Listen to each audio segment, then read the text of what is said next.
Hey y'all, it's Nikki of Soul Things Botanica, and you are listening to the How to Be Magical podcast.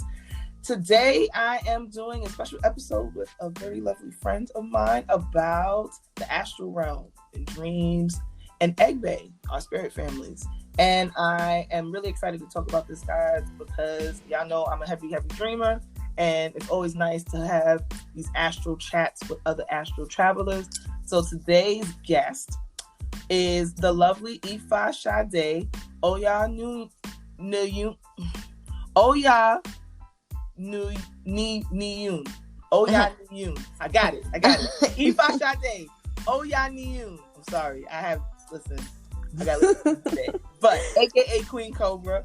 She is a amazing, incredible spirit that I have gotten acquainted with this year, and I'm so very happy to have made her acquaintance because she is very lovely. You may recognize her from our Wear Your Whites campaign. Is the very stunning model with the raffia fan, giving me every type of Vogue and Essence and Honey magazine vibe. People don't know about Honey magazine, but and Sade is also a doula. My name is Ifa Sade Oyaniiyun Adona. Monique Adona. I go by Queen Cobra on Instagram. I am the daughter of Felicia Renee Horton Adona, the granddaughter of Mary Horton, the daughter of Marcelino Adona, the granddaughter of Salud Lang, and the granddaughter of Jerry Horton, the granddaughter of Roman Adona. And I am from Ohlone land. That's where I was born. I now live on Lenape land, and I pay homage to the land that I exist and breathe on. And I pay homage to my teacher, my Oluwo Oloye Oniluwa Wadu, Baba Wosami Osungede Osuntogun Sekunkwami Gibson Alaje, my teacher. I pay homage to Baba Bonbon Awo, the Awo of Oshogbo, Chief Ani Fakayode. I pay homage to my Iya Oya Oshundara Oyawale in Oshogbo.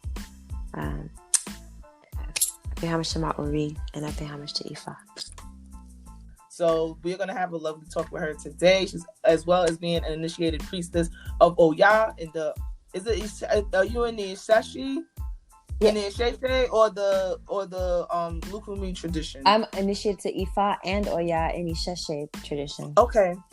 See, so we have a range of people this season. So I'm very, very excited to speak with you, Sade. Thank you so much for being on. And I remember over the summer, right before my initiation, we had a talk. You came by the house, we had a chat. And you had mentioned egbe, right? So that was like the first time that we had talked about it, that it came up. And then I had spoke with Treasure a couple days ago, maybe last week, and she had told me that you two had a conversation about egbe and dreams. And I was like, oh my gosh. So I was like, I have to talk to Sade about dreams because, oh my goodness, it's like, I just love talking about dreams. So what would you say, just to kick it off, what would you say would be one of your most memorable dreams that you feel comfortable sharing? Dreams all the time. One of my most memorable dreams, I'm gonna say the ones that I like. How about that? I'm in a garden and I'm wearing maybe a silk or chiffon see-through situation. It's giving wind. And I'm holding a baby, and it's my baby, and I'm just in the garden, and I'm peaceful, and I'm holding my baby. That's and it's just dreams. It reoccurs often. I don't know. It's a place that I just want to be, in a peaceful garden, holding a child. I think it represents my peace. I think it represents my power in being peaceful. I think it represents me being in a garden. To me represents sowing into the earth, tending to the earth, and growing within the earth. And holding a baby is like the fruit of my labor, my blessings my wealth, my prosperity, my legacy living on, me being able to continue and have lineage. It represents longevity. It represents abundance. It's all those things that children represent: happiness, joy, a new life, being able to continue, another cycle started. And that's and it's a thing that I want, and I think it's a dream that I have often, because it's a way that I see myself. I see myself as that person holding a baby in the garden. So you see me, I'm holding a baby in the garden. But the dream comes. A couple years from now, holding a baby in the garden. It's gonna be like, she did it finally. She did it. I'm hoping it comes to fruition soon. So I do want children. So yeah. But in the meanwhile, I'm a doula, so I'm holding everybody else's baby. I'm about to say, I'm like, that's also like symbolic of your position. Like carrying new life into the world. And that's interesting though, because sometimes like we have those reoccurring dreams, like some of them good, some of them bad, but like sometimes we have those reoccurring dreams that like when you wake up you're like, like right. Oh, I'm glad it was that one. Like sometimes the reoccurring dreams could happen, and then they're like a little variational shifts in the reoccurring dream. But it's like a thing you needed to see, and then maybe just like a little something else, a little something in there, something extra. But I do see myself in my dreams holding children. So always, somehow, some way, I'm always holding somebody's baby. Is this my baby? No, I have those dreams too. I'm like, whose baby is this? They always like, it's your baby. So I just feel like, and I feel like all children are my children. So like, this is my child. Like, hi, you're my life. You're my child. You're my son. You're my daughter. That's literally, I treat children like they're all my children. When I meet them. No, that I definitely dreamt a baby over the summer. It was like maybe like in the spring, and it was this baby. It was a big baby. It was like a like almost 1-year-old baby. I was like, whose child is this? And where was I? I was like in a house, like it felt like a Louisiana like shotgun house. I'm like, I don't know whose house this is. But I love Louisiana shotgun house. You know what I'm talking about? I love it. It was a Louisiana shotgun house. Come on. I was in the back of the house, and there was a back porch. Come on, back of the porch. And there was a back porch, but the whole house was filled with like gators. Like come on, gators. Over. Yes. All over, like all on the furniture, on the wall, like, all over. Is this your favorite dream? No, it's not my favorite. This is a dream. This is just a dream. It's one of my most memorable ones. I like I didn't even have to write this one down. Like I distinctly remember this, and it was all of these gators, and there was all of these people like in another part of the house, and I just started like shutting doors and like shuffling people to different parts of the house, like where the gators weren't. Like I wasn't being affected by them. I wasn't scared of them for some reason. I was able to walk through all of these gators. I had the baby on one hand, and I had somebody's like little child, like a 2-year-old walking with me, and I like walked them into the room, and I like put them in the room and closed the doors, and I went to the other parts of the house, and everybody was safe. Everybody was fine, and these gators were just like chilling. They was just chilling. I'm like, I didn't understand like what. But it was an interesting dream, and it happened right in the mid, like at the top of quarantine. I remember having that dream, like, oh gosh, like gators, danger. But then it was also like, I don't know, it felt very I felt like a protective person in that situation. I felt very protective over these people and this baby and even this house. I didn't have the feeling to rush everybody out. It was like, no, there's safe parts in the house. We're gonna go upstairs. Everything's fine. And yeah, that was a very like I don't know, that was one of my most memorable recent ones, because I've had some other ones that just like, I cannot share that on air with nobody. This is too much. But that was one that I felt was yeah. So like when you mentioned holding a baby, it's like I have those dreams of like holding children. It's like, well, whose child is this? And it's like is this me? Sometimes I have that feeling when I dream about children. Like, is this me? Is this my inner child? Yeah. I have another reoccurring dream that comes up all the time. I actually just had right before I got on this phone with you, because I work graveyard, so I just woke up and this is my morning. But the dream I had was I was in my father's mother's house. So I'm half Filipino, my Lola's house. And I always have this dream I'm in her kitchen. And I dreamt that I was in her kitchen, but it wasn't her kitchen. It was a different kitchen. It's like they remodeled the kitchen. Now, her kitchen is normally full of all kinds of things. She's set in her way. She's got things everywhere in her kitchen. This kitchen was new, honey. There was new cabinets. The floor was shining. It was just new. It was new wood. It was not her kitchen, but I know whose kitchen it was. So I was like, and I woke up saying to myself, the house is remodeled. But so like sometimes I have dreams of, I have a reoccurring dream in my grandmother's house, which for me represents some sort of stability, but also that my father has passed away. He's not my egungun, so so when he comes up in a dream, it's like really, it's in my grandmother's kitchen that he comes, and so I just had that dream, so I was like, I got to do some work with my father. Oh. And I know whose kitchen that was too. It was my grandmother's kitchen, my Lola's kitchen, but I know whose kitchen. So I'm like, you remodeling house, and my dad wants to show me something. Like, all right, but does that include me or what? What am I doing here? What am I doing here? What am I doing here? This is, dreams. Crazy. Dreams are interesting because with dreams, I lucid dream, but I'm not a lucid dreamer just because I ate some potato chips and I just had a crazy dream. Although that can happen, my dreams mean things. And there was a point where I just thought I was a crazy dreamer, but I've been experiencing my dream life in a Raven Simone way since I was a little girl. Ever since my father died, actually.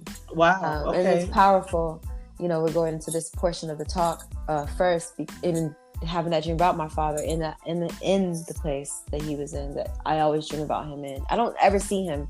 He's always just physically, energetically there, and I can feel him. So I know I'm experiencing him in the dream, and he's been coming to me like that since I was a little girl, since he passed away.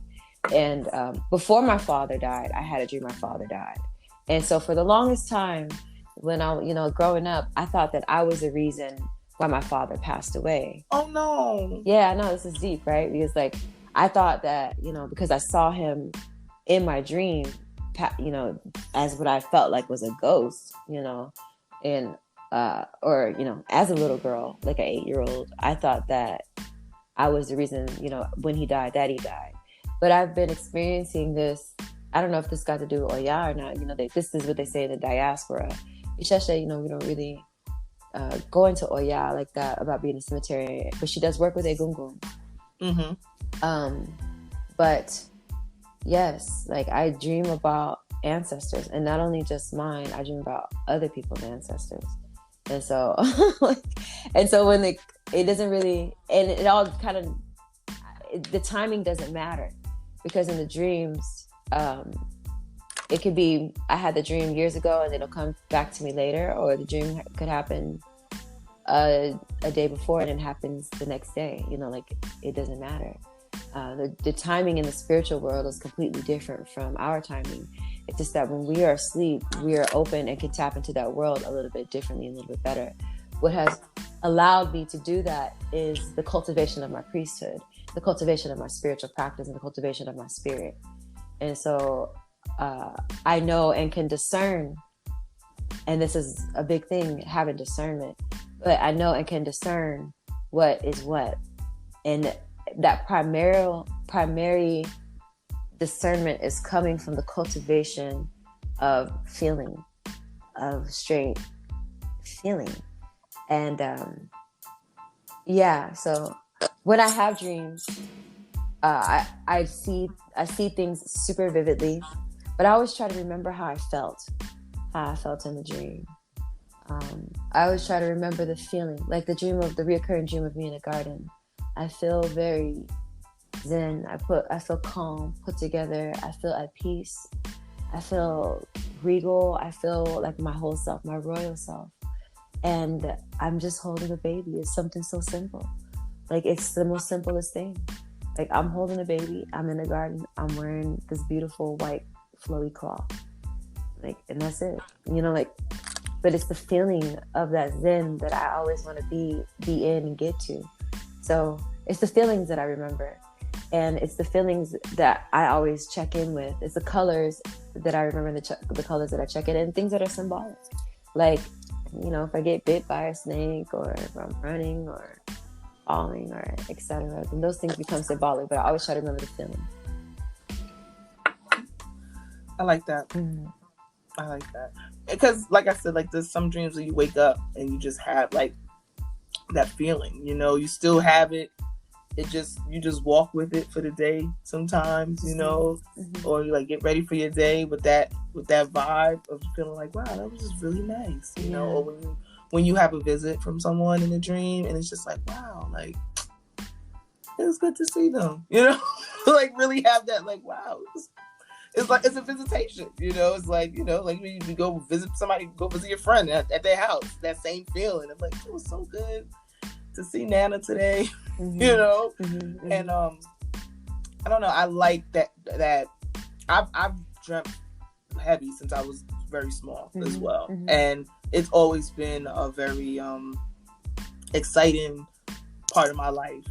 That was one of the first places where I was like, oh, like, like, spirits and stuff are real, because it's like I'm dreaming these things I'm dreaming these things, and it was harder, like, thankfully my mom was very open-minded about a lot of stuff. My father's he's dad, but when I would tell him about some dreams I would have, he'd be like, oh, you ate something weird, and I would be like, I would have this feeling like, no, it's not that, like, I didn't eat nothing weird, like, this is, this thing is happening, or this thing is about to happen, or or I would ask a question about something that I dreamt about that no one talked about with me in my waking life. So they was like, how'd you know that? And it'd be like, oh, I had a dream that this, that, and the third, and I didn't.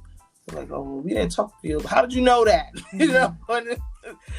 So dreams to me were like the first place of like, another way of communicating.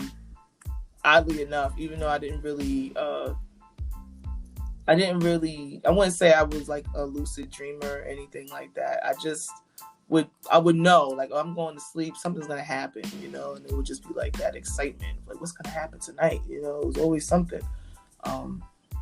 But the thing that I will say is that, like, when I got to be like around a teenager and I got like really depressed, like maybe around like 15, 16, like sleeping and dreams and naps became like my place, to be like, I don't have to deal with the stuff that's going on right now. I could go to sleep and I'm in a whole another place. And it was like a comforting place for me, the astral world as a teenager, because it was like that was like the first time I really was like dreaming about friends, or like what that's like, right? Like when you dream about people that and that you have like intense relationships with or connections with, it's not just a dream. Sometimes it's like, nah, like we were together, like we were that. Wow, that really happened. I want to come back to that, but before we go into what it's like to dream about other people and that level of work that you go into, I kind of want to pivot it back to pivot. This word for him coming up a lot. Anyway, I love it. I kind of want to pivot it back to your work as a doula and how your connection with the astral world affects your work with women who are expecting life. This work, this work is, I've fallen into this work. I've answered the call and I'm like, okay, is this what I'm supposed to do? I didn't know it was going to be a doula. I came to New York to dance and to sing, but and to find Orisha actually. And I did. And then my life pivoted. It did, and it was like I dove right into this practice. I dove into it. It felt right. It was right. It molded my life. It gave me a foundation that I needed. Isheshe was the path for me. It has given me so many beautiful tools. It has allowed me to craft and cultivate my own inner personal power and allowed me to shape my destiny and align myself with very blessed, energetic existence. I'm really grateful for. So this doula path has been for the past year I became a doula, but my first experience as a doula was assisting my sister in birth when I was a teenager. And she was young. She had a young birth. And that was really my first experience of it. And it wasn't even my own self. I don't have any children. It wasn't myself giving birth. It was my first experience of it, watching someone, one who's younger than me, would become and go through rites of passage. First of all, it's a rites of passage. And becoming the portal, the fullness of her, and the fullness and embodiment of what the goddess is, of creating, making, and opening, and sending a being into this dimension. This powerful work. The children. So back up in Isheshe tradition, we believe that you choose your destiny in heaven. You tell Olodumare, you tell Egbe, I'm going to go to earth and I'm going to do this. You choose your Ori, and you choose your Ori, you mold your destiny saying, I'm going to go to earth and I'm going to go do this. And you're going to be my friend, and you're going to be my partner, and you're probably going to be my mother. And I'm going to meet you later on, and me and you're going to get married. Right? And this is how Egg Day works, right? And then it's like, all right, it's time to go. I'm going to earth. And then you are coming through this portal, through this woman, through this being, and you start to attract through your Ori, through your head, through the destiny you've chosen. You start to attract your support. You start to attract your eyes. You start to attract your nose, your mouth, your ears. You attract your hands and your feet, because you can't live your destiny alone. Your head alone can't do it, and your head is the first thing that forms in the womb, and then all these other things form to support you, so that you can walk, so that you can crawl, and once you are finally formed, and once you are too big to continue to be formed and grafted inside the dark portal, the dark womb, the dark universe, then you are pushed out in the most amazing, most primal, there is nothing more ultimate to me than birth and death. Like, there's nothing more glorious to me than birth and death. You know, to be able to witness the earth, the mother become the earth, and open up and allow this being to come forward is truly amazing. And my work, I believe that it's like very shamanic work that I'm doing. It's very powerful. Everything comes up through these women. Their whole entire lives come up, and they're pushing their whole entire life from their womb out. They are releasing in their most powerful way. There's nothing to compare to what they're doing. It should be, women need to be honored and worshipped for this, because there's nothing else comparable to what this is, except for the earth having an earthquake. Like, I mean, really. There's nothing else. The earth is opening, and the being is coming through. This very powerful spiritual being, that's going to be in this small form that smells like everything in the universe. It's so powerful. That's going to have this destiny. It's going to have its own personality. Its eyes may be open. Things may be caught around the baby's neck. Baby might not even want to come out yet. It still just has to come out. I mean, utilizing of these metaphors, like in my everyday life as I'm walking and existing, especially as of late, because it's been molding me in a different way. To witness this over and over and over again, at the rate that I witness it, because I work in the hospital, is so powerful. I'm in awe, and I'm grateful to be the one that allows that is coaching the way for these babies to make it through. I feel like a shaman in the labor and delivery room. I literally feel like that. Like I'm breathing. It's like, the whole thing is that nothing can take this pain away from what you're doing. Even, with epidural, you still have to feel the pain and the pressure in order for you to know it's time. which is deep to me. It's pain and pressure and cracking open of the ribs, of the hips, of the spine that this child is coming through to live this, to have this existence that is only going to be molded from the time that they really come out. Well, it's molded from the time that they're in there too.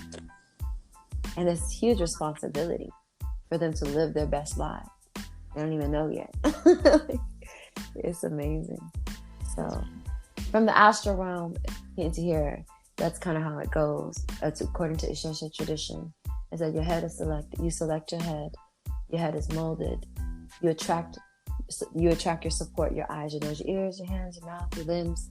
You attract, and then you come out and you start to walk earth. Now, from the moment that you have selected your destiny, there has also been, just like there is positive forces, there are also negative forces, right?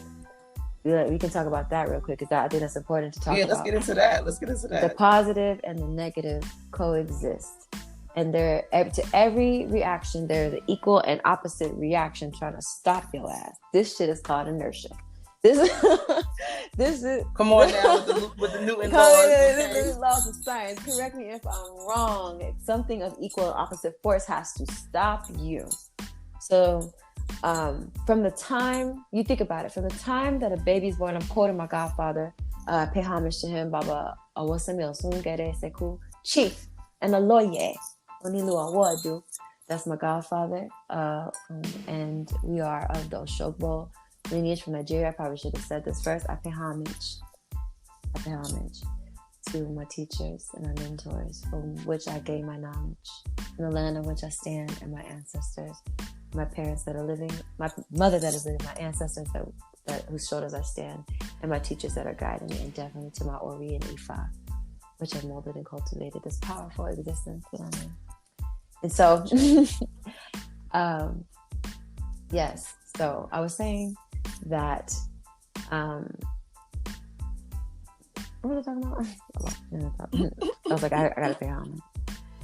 No, that when we choose our Ori, and that we choose our support, mm-hmm. And then we come forth, and then how there's negative forces and positive boom, forces. Pow. There you go, Yajo Goon. Here you go. Let's talk about it real quick. I'll get into it. Yajo Goon. Well. There's different kinds of categories of them, y'all. And when we are dealing with our dream world, in the when we're dealing with dreams,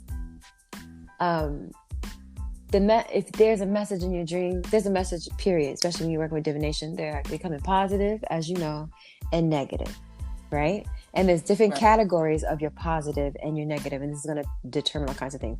And really quick, before we get into the whole Ajogon thing, this is another reason why diasporic practice is important. This is why elders are important. Important. I shouldn't say like important. They are important because you will learn how to determine and communicate through processes of divination, which are ancient. This is not some guessing game that we're doing. Yes, we all have clairvoyant, clairaudient, clairsentient abilities, right? But we cannot solely rely on the clairaudience, clairvoyance, and clairsentience. There are other tools, and our ancestors were so powerful, so in tune with the universe, so in tune with the earth, that they had tools. And that's what these traditional practices are. They are scientific.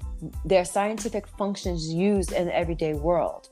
And it's a spiritual science, as my godfather says all the time. I pay homage to him because he's a smart man. Yes. To put it very plainly, this is a spiritual science. It works in a spiritual way. And so, I just thought, So, this is a spiritual science that works in a spiritual way, but it's scientific. There are tools. There is a method. There are methodologies. And not to be confused with your experience solely based on your clairaudience or your clairvoyance. Yes, because we all can and have the ability to see and receive messages. but you can't rely on that solely because you're experiencing them through your experience, which a lot of people's experiences are, sorry to say, like we're experiencing through a trauma-informed lens here. That's just the reality. And so, in the reality of your trauma-informed lens, you come from something based off your trauma, then you're gonna explain and you're gonna help and do your work based off your trauma. So you can't come from that lens because the spiritual world is not working like that. Like it's not working based on your feelings. Although we use our feelings because they are indicators to determine, we cannot determine solely on those feelings. We have to use the tools because our feelings can become inaccurate. And so one aspect of dreaming is to have the feelings, to recognize the signs, to see the symbols, to recognize them in your everyday life. The other part, which makes our practices, the diaspora, our African practices so powerful, is that we have tools. And our tools are those divination tools. So with the tools, we determine whether our visions, our dreams, the things we're seeing and experiencing are coming in what we call Ire, or I'm gonna say not Ire, or the Ajogun. And like I said, back to it, circling back, is that every force that exists has an equal and opposite force that's trying to either stop it or make it go, right? Okay. And so here we are now back at this point that in the negative, in the realm of negativity, when you choose your destiny, you've chosen this very powerful thing. You also they say Yoruba that you choose your destiny, you do ebo, so that you make ebo so that you can have a powerful destiny and you come to earth. You do ebo before you even come to earth, right? The Ajogun also choose how they're gonna stop you, and they make ebo too. Yeah, this when it gets good, because the second that a baby comes out, think about it. The second a baby comes out, everything is against that baby living. Think about it. The first thing that a baby must do when a baby comes out is breathe. Yes. Not blink, not laugh, not giggle. The baby has to breathe. And if the baby don't breathe, the baby don't live. And that's automatically as soon as the baby comes out. If a cord is wrapped around the baby's neck, the baby could die. If you need to do neonatal resuscitation or, suction the baby, etc., all kinds of things. The baby has to first live. Your head could be being formed and all these things, and you got to come out and then you got to live. The baby can't walk. Somebody has to hold the baby. The baby can't eat for herself. Somebody has to feed the baby, or else the baby will die. The baby could die of starvation. So like all these things as a baby, right? As a baby that you can't do, the baby cannot do, because it is like literally, and it's not like, I don't mean to make it sound like a negative thing, but it's the reality is that as soon as the baby comes out, the baby has to be protected, and the baby has to be cared for, and the baby has to be watched over, and the baby has to be fed, and the baby has to be changed. With any little thing can be the demise of the baby's life. That is the Ajogun.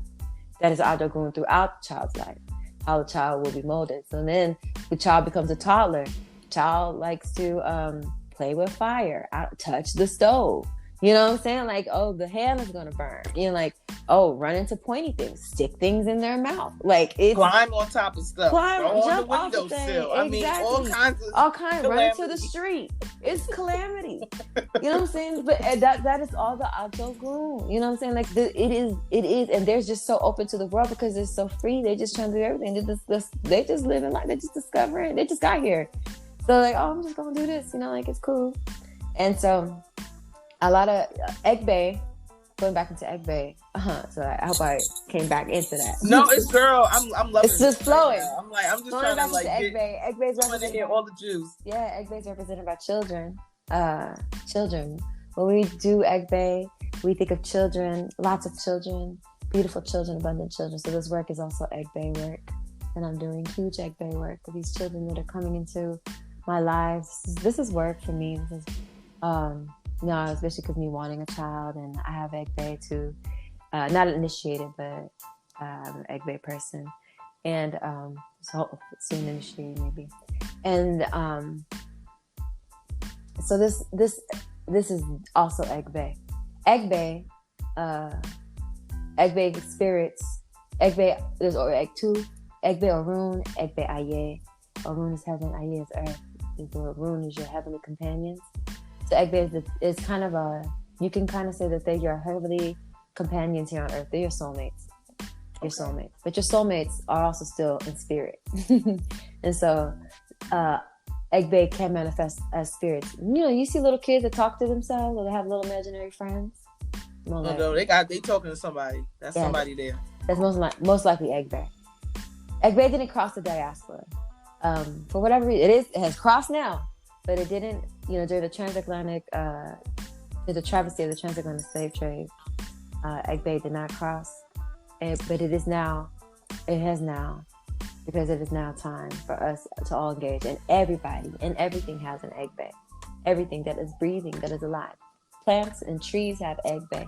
There's Egbe songs that sing about plants. Well, a lot of Orisha songs too sing about plants. But there's plants and trees and animals that have Egbe.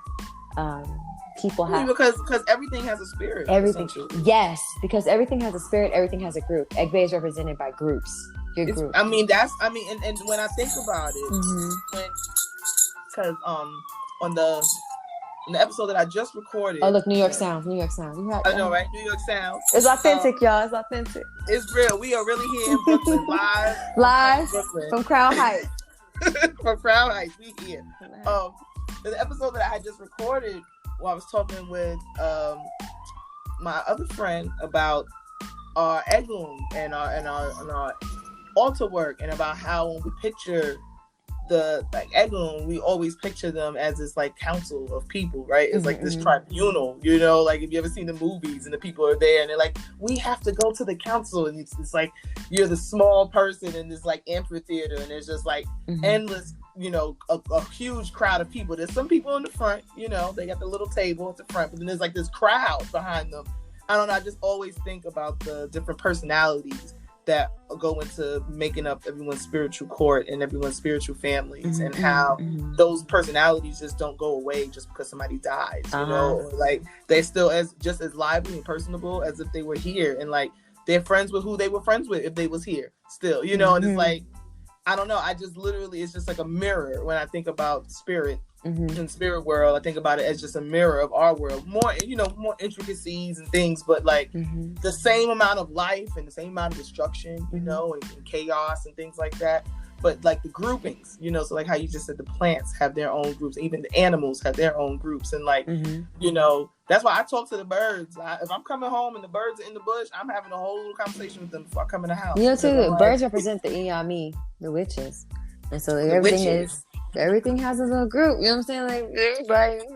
So, yes. And we all have it, because we all are spirit, and so we all are spirit. Exactly. We all have spirit.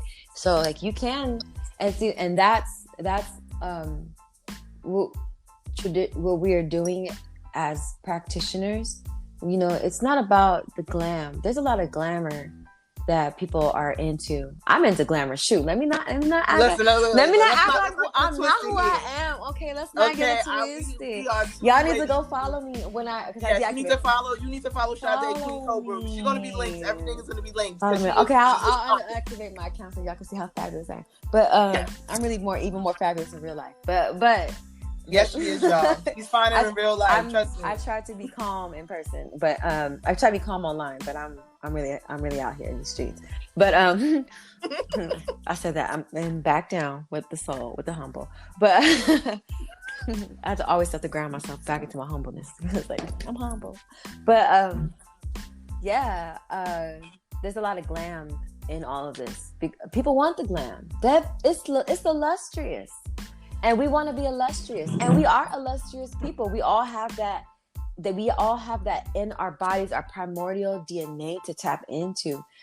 But to get into those things, you gotta pay homage. Just because, it is us, it is for us as people, as Black people, as African descendants, as African people. It is for us to tap into our heritage, to find it, to go back and Sankofa it. But we gotta do it the right way, y'all. Y'all can't just think that just because you're Black that you automatically have the right to just pray to Oshun, which Oshun is for everybody. Yes, you pray to Oshun. She is your mother. She is everybody's mother. She's my mother. However, to invoke and to propitiate the goddess as if you are her priestess is problematic. You have to pay. And this is what we're getting away from. That is very, to me, colonizer. That is very, to me, imperialist. Because it's like, oh, I see this thing. I'm gonna take it, adopt it, and do it without paying homage. And shit. No. Let's not go there, because they pay homage. They pay homage. We pay homage to their ancestors. They have ingrained in our society methods of our African spiritual sciences, and it happens all the time. One way is through money. Every time we touch a dollar, we are touching and paying homage to their motherfucking ancestors. Excuse my French. Can I cuss on you? So okay. Sorry. I get a little boisterous and excitable sometimes. So every time we touch a dollar, every time we touch money, we are touching and paying homage to their ancestors. Their ancestors are on their dollar. But they also got our sciences. They got our pyramids. They got the bird. They got the Iyami, representing Het Heru. They have, they got all kinds of things. Like if you look at everyday things that you think are colonizer things, which are actually not colonizer things. They just put their faces on it. You know what I'm saying? Like, that's all they did. They took our shit, put their faces on it. Yeah, but that's why it's important for us to, we live in a time now where we can have these conversations. We can connect with people all over the globe. Yep. We can research endlessly. I mean, you literally have a computer in your pocket. You can research anything that you want, download any type of text, any kind of, historical documents that you may need to make some connections for yourself. We can do our own genealogy research. We can connect with other practitioners. We can get divinations that we need from various systems if we need to go that route. But we need to find the things that speak to our blood specifically, because and even that you find elders, and because sometimes your route to your blood. So I can speak for myself. I'm half Filipino, half Black, right? I identify mostly with being Black. I'm not gonna hold you, but I also identify very much so being Filipino. I've gone through so much. It is through my African lineage that they were like, and you have to go find your father's shit. You have, and so it's like that wherever you are, you seek out your teacher will come, but you must seek out a teacher. You must seek out an elder. You must seek out authenticity. You must have integrity, and intention for your life, to seek out things that are correct. And then there's a lot of messed up teachers out there, y'all. So I'm not gonna hold you. Be very wary. Ask, if you have a teacher, ask who your teacher's elders are. That's what you do. You meet somebody, who are your elders? Who are you connected to? Who is your lineage? Because there's a lot of inauthentic people out there, and this is where it becomes problematic. Although we need the fake people to take the fake people with them. So I'm not mad. If, just take all the fake people with you, because this is also not for everybody. That's the other part. It's not for everybody. Although, this is not, come to Jesus. This ain't that. It's okay. If it ain't for you, you go over there and do it. It's selective. That's what I'm saying. It's like you have, when you find the things that literally speak to your blood, and when you're Egun, and when your spirits are coming forward and saying, hey, I need you to do this. Like, even how you said Ifa is like, listen, you got to deal with your father's, family and what they into. That's part of you. Yeah. You have to acknowledge that. I think that's one thing too about that a lot of people don't fully understand about all of our traditions, is that our traditions understand the totality of our being. Yes, they understand that we are made up of so many different types of, we came from so many different sources. We have to acknowledge all of those sources if we can, and like I said, luckily we live in an age where we can acknowledge, but do it right, do it properly. Don't just be like, oh, I have an affinity for this, so I'm gonna just do this. It's like, nah, take the time and respect it. Because the reason why it's still here and preserved is because people respected it, right? And they respected it enough to preserve a tradition, like you said, that's ancient. Right. We're talking about divination systems that are ancient. There's nothing that you're gonna tell me about Ifa that I'm like, I'm sorry, even if you're not initiated. That's the whole thing. Two people think, oh, you got to be initiated to get a divination and all that. No, you don't. You don't. To get divination done, you do not have to be initiated. You do not have to be initiated to get divination. And sometimes that is So I mean, it'll tell people, and that's the whole thing. Divination can be your road to initiation. It can be. If that's for you. It can be. If it's for you, they'll let you know. And if it's not for you, they'll let you know too.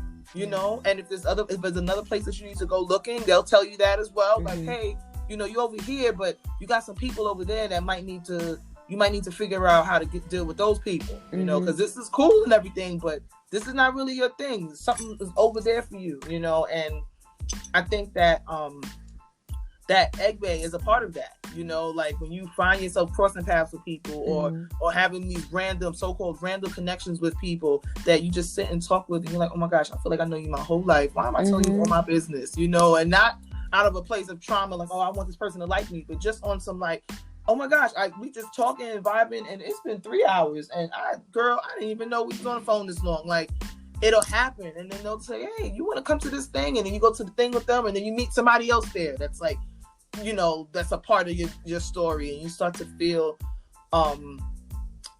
that to me is when you start to feel your people working in concert with other folks' people, right? Because I'll tell people in a minute, my folks don't like everybody. They just don't. They not the warm and fuzzy kind of people. They not warm and fuzzy with me. They warm and fuzzy with everybody else. So they're very possessive. They like the house how they like it. You know, they don't like no whole bunch of people. The people that have been over in my house, they'll tell you like, yeah, it's nice.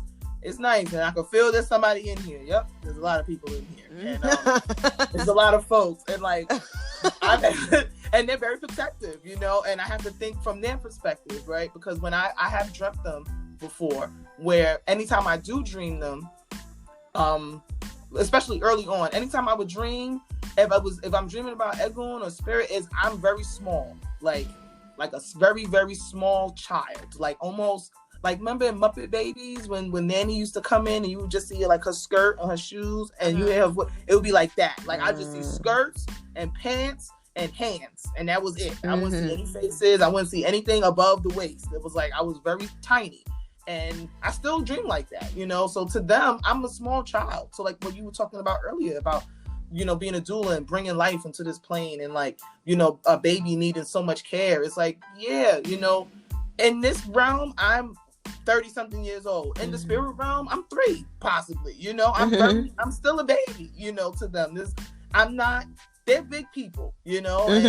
And when I think about them as being big people, it makes me even think about maybe how old they are, like how far down the line they are. And like when you think about how power gets compounded and like how energy gets compounded over generations, you know, something very small, a seed is very small. It takes 100 years for it to be the tree that we see, you know, that bears fruit. And it's like, I think about some of these spirits that walk with me and how old they must be, you know, for me to still be so small to them. I'll never be their size.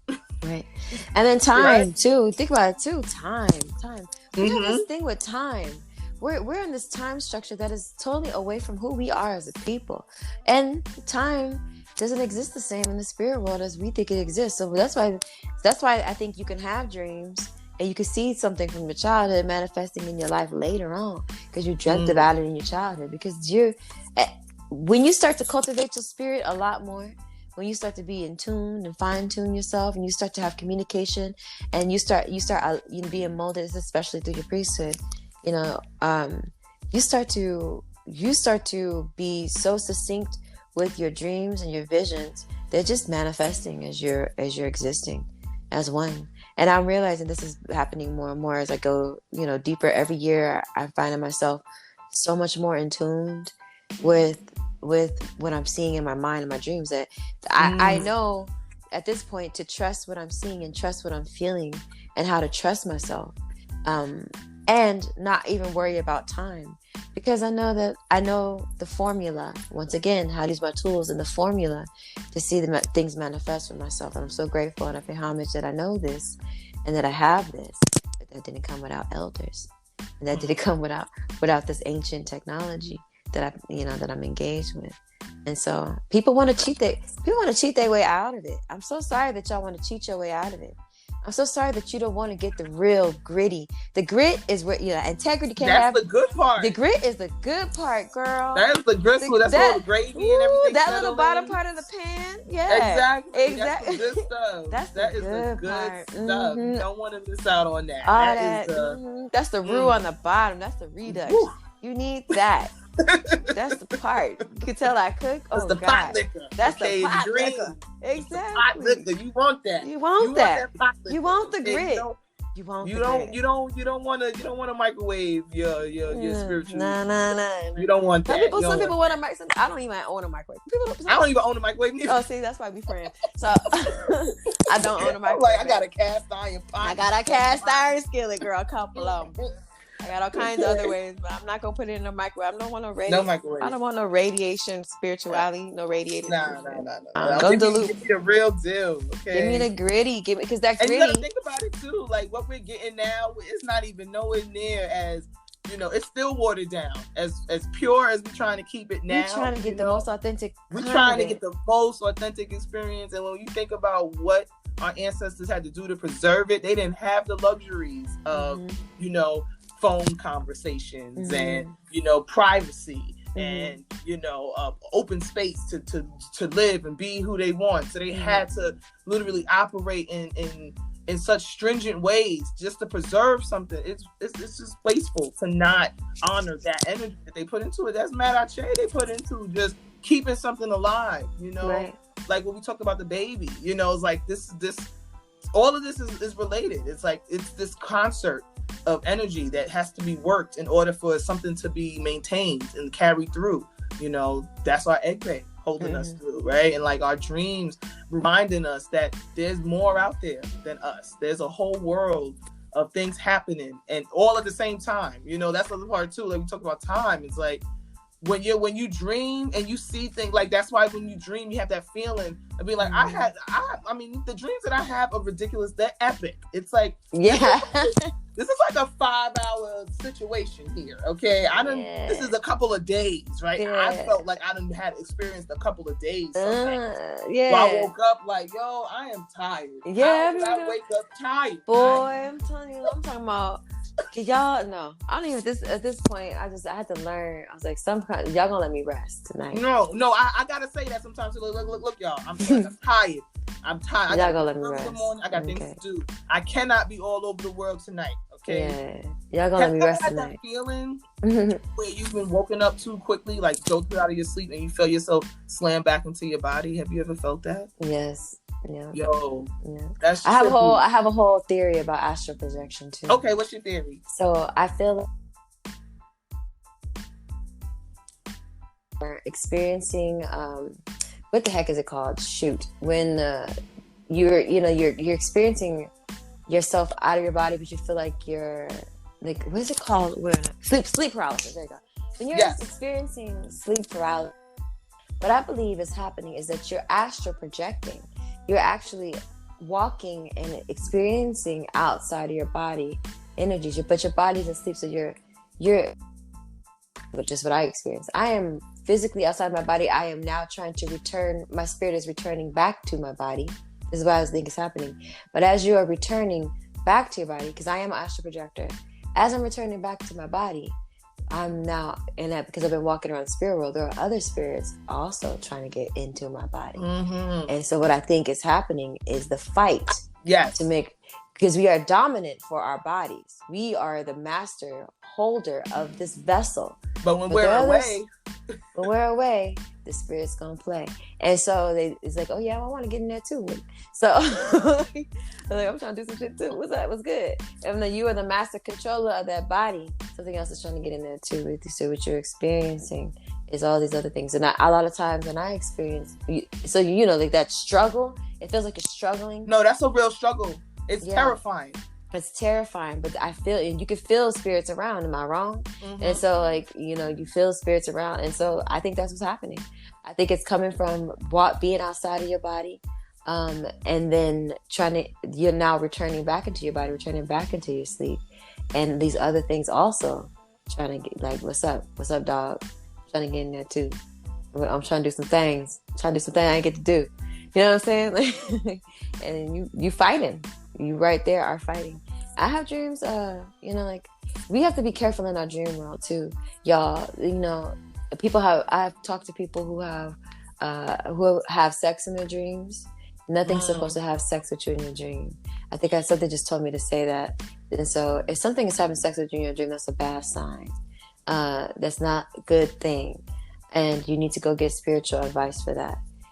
Those energies can be succubus energies, and they can manifest in the form of people but those are, and they're not necessarily, succubus is not a thing we talk about in Isheshe tradition, but we do say that you shouldn't be dreaming about anything having sex with you. If something is having sex with you in your dream, now this relating it back to egbe, because egbe people, and egbe shows up in your dreams a lot too. You have husbands and wives that are your spiritual husband and wife. And suppose you're in a relationship. This happened with me when I was in a relationship, right? Suppose you're in a relationship and that's not the person you're supposed to be with. Your spiritual husband will come and disturb that relationship. Ooh. Your spiritual, if you're in a relationship and you're dreaming, or or your spiritual wife, you have a relationship and you're dreaming, that you're having sex, that is your spiritual husband, your spiritual wife. And you will have to do work to bring neutralization and appeasement to that spirit. It's kind of saying also, and you start to notice that your relationship isn't working, it's because you're not supposed to be with that person anyway, especially if you're dreaming about your spiritual husband. So you have to do work about that. And you don't want anything to really disturb that. You know what I'm saying? And so... Now, what would be the difference between dreaming about being with your spiritual spouse as opposed to like a succubus type energy? So the thing is, like, succubus, the word doesn't exist in the Sheshe, so I can't determine it. But so I have had dreams of things trying to have sex with me, and they've been wearing the faces of people that I know. And so, those are things to really determine. And I know, and for what I understand and know about what a succubus is, that is a succubus. That is directly, or incubus, whatever they call it. That is the energy of something, of that energy. Just, it's not for you. It's completely different from like spiritual husband, spiritual wife. And there's different categories in that too. I forget. There's a book that talks about it that you can look for. It's Ifayemisi Elebwibon has a book about egbe that's really good. It's Chief Araba, Baba Araba's daughter. She wrote a really good book about egbe Orun, or egbe. I'm sorry, not egbe, but it's a really good book that I recommend you pick up. If you can't find it, it's expensive, but it's worth it. Okay. Okay. It's Ifayemisi Elebwibon. And so she goes in about all those things in that book. And so no, y'all shouldn't be having sex with people or things in your dreams, and if you do, it's not okay. Now some people don't be having sex in their regular lives, so maybe their spirit's just trying to help them out a little. Maybe your spirit feel bad, I don't know. If you got going on in your life, I mean, if God damn it, if you like it, then you know what, do what you do. If you like it, okay, fine, but it's not a thing that should be happening. And you should get divination on it. I don't go solely on my dreams either. My dreams are indicators, and I pay homage to my dreams, but I will ask Ifa to help me determine what was happening in my dream. I won't just go solely off my clairvoyance, because I believe we all have the ability to be clairvoyant, like I said earlier. We have to use our tools to determine, so that we have accuracy, and accuracy is very important. We can't be inaccurate. It's too dangerous. It's too dangerous. So divination is like the sharpening of your lens. It helps you. And that's why the elders that are skilled and masters of their divinations understand how to, even when you tell them about certain dreams, they'll have a quick and succinct answer, quicker than what you was coming up with. You're like, oh, I didn't even think about that. I tell I hit my godfather up all the time. I'd be texting him in the morning like, oh my gosh, but I dreamt this, and this. And he'd be like, and he'll come back with something, and I'm like, I didn't even think about that, but yes, I can see that angle. Okay, that works. And it's just they're because they are so in tune with their craft and their tools. They already could recognize certain signs. That's all divination is right? It's like recognizing certain signs and certain sequences. and knowing all of the information that comes with that sign and that's you know, and knowing, and then that's the when you realize like, oh, so y'all really have an answer for everything, huh? Yep, pretty much. There's an answer for everything, you know. There's an answer and not even just an answer, a solution. Here's a remedy. Okay? Here's a herb, and here's a thing you can eat and something you shouldn't eat. Here's something you shouldn't do, and it's like a whole prescription. Sorry. You know? That's why I tried to explain to people when it comes to doing this work is that one aspect is to get a reading. Everybody wants to get a reading. But what's powerful about Isheshe practice is that reading is only one part of it. You got to do the work. You got to do Ebo. And if you don't make Ebo, you know, like it's one thing to get a reading. Anybody can do a reading on you. Yep. It's the next thing is that the spiritual work is the remedy, is the solution to make sure that whatever energy is neutralized, that you are aligning with your blessings and you are receiving. And that's what we call Ebo. And you must do Ebo. Like Ebo must be done. Ebo means sacrifice. You must make sacrifice. For every situation, there's a required sacrifice so that you can attain your highest level of blessings. Why wouldn't you want that? I don't know. And that's like you said, that's the good part. That's the root. That's the pot liquor. That's all of the juice right there. That's the pot liquor, exactly. It's in the Evo. That's it. That's the best part. It's like the reading is half the battle. Yeah, your sacrifice is going to determine the amount of blessing you get, and so and that's another thing maybe to go into another time. Your sacrifice and what you're sacrificing is. We have this idea of sacrifice through, the Western and Christian lens, but it's a deep thing because that's something that is actually translatable. Making a sacrifice, we think, but, I don't want to talk about Christianity to go in, because I grew up Christian, but because Jesus sacrificed, you don't have to, but that's not real. That's not true. That's not reality. You still must sacrifice. Whatever you sacrifice, if you lack sacrificing, then you must lack blessings. And I'm talking about you don't know nobody in life that ain't sacrificed. You ain't seen anybody that has made sacrifice and has not been completely blessed. And if not blessed, then they're not making the right sacrifices for their life. And so that's another thing. Like the sacrifice has a powerful healing tool, and that we all must get into. And a lot of times, sacrifice is not just what people think it is. And then again, it is.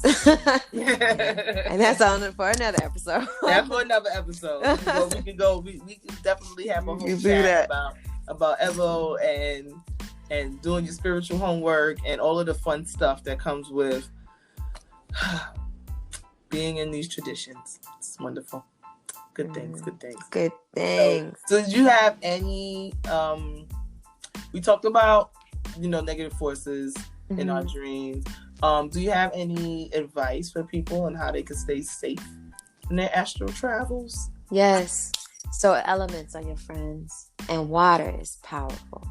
I come from an Oshun house. Oshun is the mother of all, and her water is powerful. Water can be... There's many other things that we know. You could use salt. You could use your stones, your crystals, fire, use your elements. But water is powerful. If you use water to enter your dreams, I make sleeping like a ritual. I know I'm about to go to sleep. This is not all the time, but I try to make it like I try to ritualize everything. My life is a ceremony, and I am constantly in ritual. I exist in ritual, right? Water. You can take water and cleanse your house with it. Cleanse your space that you're going to sleep. Cleanse your bed, by sprinkling it around, praying that you have calm, cool, victorious energy, because water gets no enemy. So, and have water around you when you're sleeping. Have water around you, because water is that powerful. And that's a little tidbit. And when you come from your dream world, drink water. Come back and drink water. It's grounding. It's something that's real. It's something that's cooling and will refresh your spirit. So you have that cooling is important, especially when you're dealing with those kinds of energies. For protection, water is enough. And that says a lot, because water also invites the energy of being clean. Be clean, y'all. Y'all got to be clean. You got to clean your house. You got to clean your shrine, your altars if you have them. You have shrines, you got to keep them clean. Cleanliness is legit next to godliness. Keep yourself clean. Have your energy clean. And that's why I think with your wear your whites, that's what I think that is wear your whites. Do you know what it takes to be clean and white?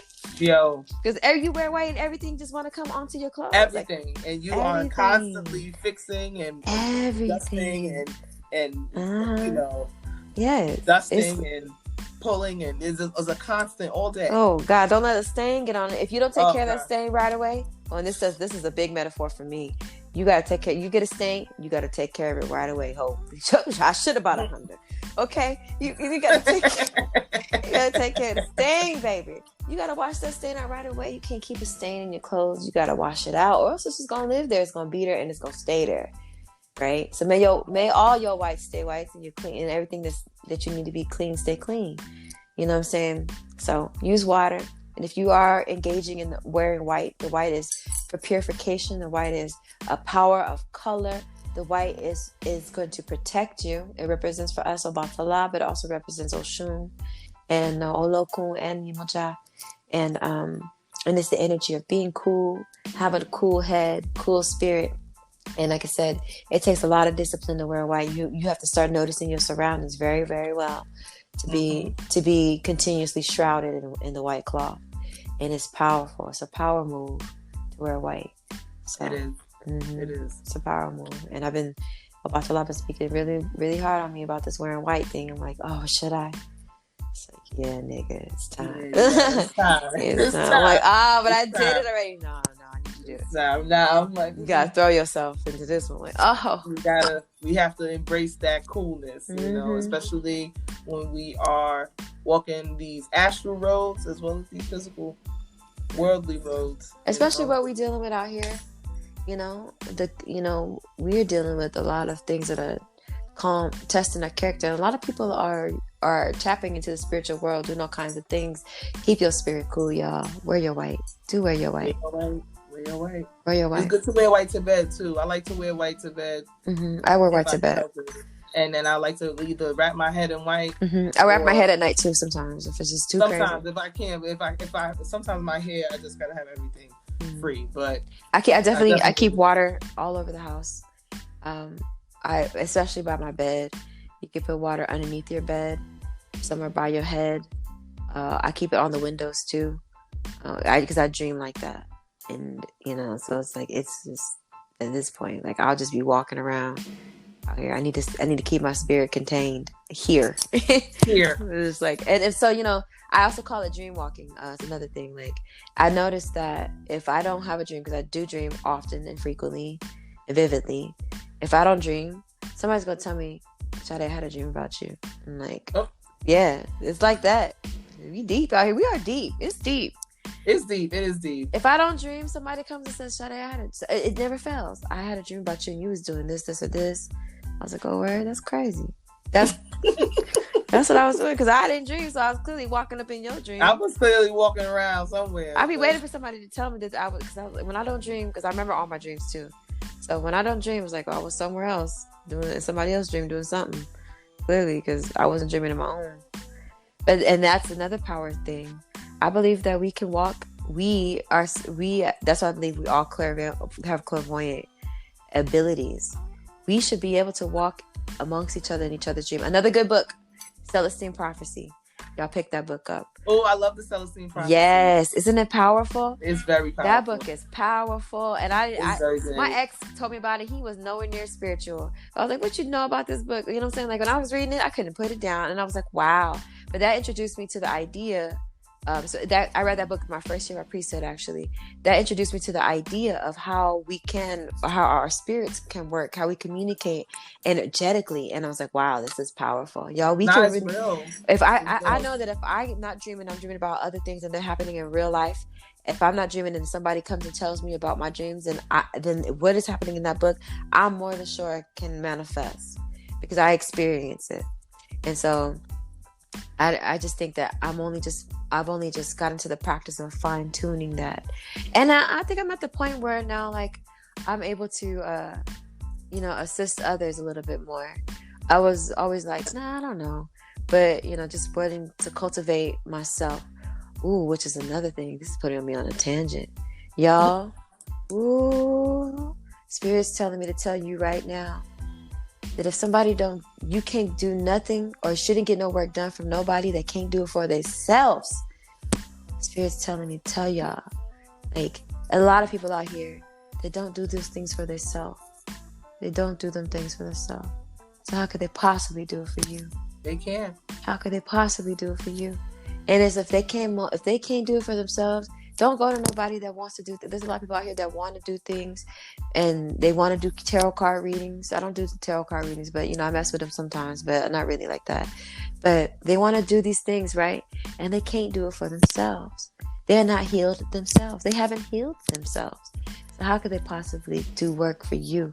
Because you're seeking out a teacher so much. You want to be in this so bad. You can't just go to anybody and do anything. Please be careful, y'all. And I know it sounds very gatekeepery. And so what? It's just going to have to sound like gatekeeperness, because the reality of it is that your life is important and that your life is at stake when you are doing microwavable spirituality. So... Yeah, so don't be, don't be discouraged by any closed doors that you may find on your journey, because that's more than likely your protection from your own people, keeping things away from you.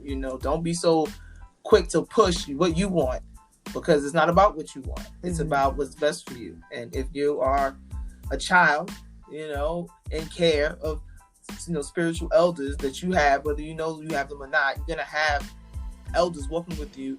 They're going to do everything they can to keep you safe until you get where you're supposed to go. Yes. And when things are not working out, that is when you need to listen and say, okay, it's not working with these people, and don't push it. Yeah. Really. That's your best bet. If you want to work with people and test things out with people, don't push it. Let things happen and, make your moves from there. Right. With integrity, y'all. With integrity, but don't force it. And like I said, you can't spell integrity without grit, nigga. Lick the pot. Lick the bottom of the pot. You need it. You need the grit and integrity. It could be disappointing, but it's like, people be getting taken for a ride out here. Like you just said, it's your life is at stake. You can't take that things. You can't take your life and your spiritual well-being lightly. There's real serious dark energies out here that are ready for you and your money and your spirit and your light and your life, essentially. And we got all kind of stories about people taking people for a ride, and it's not even just about money. Sometimes, sometimes money, you be lucky just to lose money, because you get initiated with the wrong people. This is your life. It is your life. When you die, these people are responsible. You trust these people with your life. You gotta trust these people with your life, so yeah. You can't push it. Don't push it. And that's why. But keep praying for it. Keep engaging in the energy of having authenticity. It's hard to find authentic people, but if you have the power to call that into your life, so call authenticity into your life. Yes, you can call it. I want authentic training. I want authentic teachers. I want authentic energies in my life. I want real people in my life. I want real teachers. I want people who really do this for real. I want to not be playing. Sometimes your bad teacher can lead you to your good teacher. It be like that. Some people got those I don't have that story, but I know a lot of people who do. And so I give thanks that I don't have that story. And I see the blossoming and the beautifulness of people who still have the intention of having authenticity and search and are soul searching for real, and find that path that is for them, that is healthy for them. So that's a big thing. Yes. Everybody deserves to have that experience, to have that happy ending. Right. So don't rush yourself to a happy ending. Allow yourself. There's a beautiful proverb that says, from an Odu. Oh shoot, I don't know what the Odu is, but the Odu, it says, "Do not rush to be chief. Do not rush to become chief." Yes, it is glamorous, but you can't rush it. It's a process, and it's an everyday thing that you must cultivate, that you must work on, but you can't rush to become chief, because that's a lot of weight and responsibility anyway. And so you got to mold yourself and build yourself up to that process. So Chief, if you are destined to become that, you will become that. But don't rush it. Take your time. And then when you start learning that the spiritual world is just every day, you're learning at your own pace. You're learning at your own pace, and you're learning for life. Everybody want to be a bruja right now. It's cool. But really, this is for life. It's for life.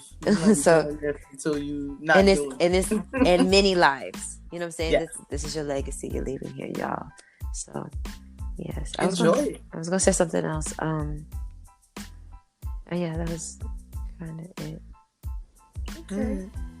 Well, thank you so much. You're so welcome. This has been a lovely discussion. I'm very happy. I know. I can talk, girl. Oops. No. I appreciate you. I appreciate you and your lovely thoughts. And thank you so much for sharing your experiences with me and with the lovely people here at the How to Be Magical podcast. So this episode will be going up in October. And in October, I'm doing the whole month dedicated astral connections and espiritismo. So how we connect and how we talk with the dead and all that good stuff. That's October, because October, we have 2 full moons in October, right? Yes, I'm having my Oya festival in October too. This Friday marks my 7th year of my priesthood. Happy birthday. But in the Sheshe tradition, we don't have to do it exactly. In Ocha, you do it on a date. We don't have to do it on a date. We have to pick a date. And I like to have mine in October because it feels very Oya to me. It feels the transitional energy, the energy of like Dia de los Muertos, the energy of the Gede, even Halloween, which I like Halloween, but I don't really celebrate Halloween. But the energy of that, and then there's 2 full moons, so I'm gonna have my festival between the moons. And so I pray that this is a powerful festival, a powerful year. And the shrine, my Oya shrine I will open it to the public for people to venerate Oya if they want to. And you can, so you can come through, just contact me. It would be, I would need to be contacted for scheduling since, we're still in the quarantine phases and I'm conscious about health and everybody's safety and health. But the shrine will be open and available. So if you want to bring offerings to Oya, pray to Oya, ask Oya for her blessings, this is a great time to do it. Between these 2 full moons, between these blue moons, and in this very powerful time of transition. So that's available. You can contact me by DM on Instagram or Facebook. I'll have all the Sade's information listed. You're gonna follow her on Instagram at Queen Cobra. She's gonna be linked in all of the posts about her in this lovely chat that we've had today. So thank you so much. You're so welcome. Thank you. Thank you. And again, you have been listening to the How to Be Magical podcast. My name is Nikki Buchanan. I'm the owner of Soul Things Botanica. You can find me online at soulthingsbotanica.com. You can find me on Instagram at Soul Things BK. You can find me on Facebook at Soul Things Botanica. And that's it for this week's episode. Yes, October. We're talking about all things spooky, dead people, good times, good fun. I will holler at you, Sade, off air.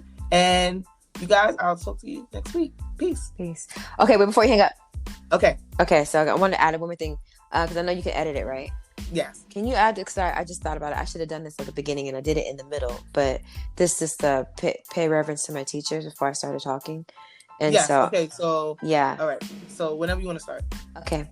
My name is Sade Oyaniiyun Adona. Monique Adona. I go by Queen Cobra on Instagram.